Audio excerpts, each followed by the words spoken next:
Məgər siz deyilmisinizmi ki, məni imam kimi çağırdınız? Mən gəldim. İndi isə məni öldürmək istəyirsiniz? Cavab yoxdur. Vicdanlar lal, qəlblər daşdaşmış, qılınclarsa imam qanını tökmək üçün hazır dayanıb. İmam Hüseyin əleyhissalamın Kərbəlaya doğru hərəkəti zamanı ona az sayda səhabə tədricən qoşulurdu.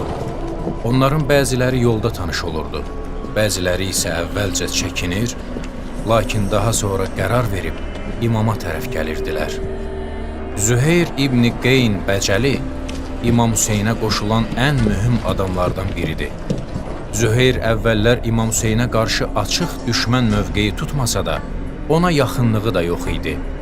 Onun karvanı İmam Hüseynin karvanı ilə eyni istiqamətdə hərəkət eləyirdi, amma ayrı düşərgələrdə dayanırdılar. Bir məqamda İmam Hüseyin ona xəbər göndərdi ki, görüşmək istəyir. Züheyr əvvəl tərəddüd elədi, lakin həyat yoldaşı deyilən Bint-i Əmrin israrı ilə bu görüşə getdi. Görüşdən qaydanda isə artıq tam dəyişmişdi. Dedi ki, əşyalarımı yığın, mən Hüseynlə gedəcəm. Beləcə o həyat yoldaşı ilə vidalaşdı və imama qoşuldu.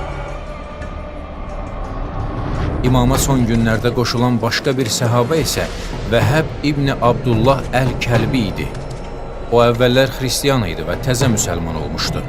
Yoldaşı və anası ilə birgə səyahətdə idi. Kərbəla yaxınlığında İmam Hüseynin karvanı ilə qarşılaşanda anası ona dedi, oğlum, get və Allahın Rəsulunun oğluna kömək et. Vəhəb tərəddüd etmədən qəbul etdi. Əvvəlcə həyat yoldaşı istəməsə də, sonradan o da razılaşdı. Vəhəb Kərbəlada döyüşə girən ilk gənclərdən idi. Şəhid olandan sonra həyat yoldaşı çadırdan çıxaraq düşmənə etiraz etdiyi üçün düşmən onu da şəhid etdi. Məhərrəm ayının 8-də Kərbəlada düşmən ordusunun sayı biraz da artır. Qan qoxusu gələn bu səhrada İmam Hüseynin çadırları dörd bir yandan düşmənlə əhatə olunur. Şiə mənbələrinə görə düşmən qoşununda 30-35 min, imamın tərəfində isə 72 adam var idi.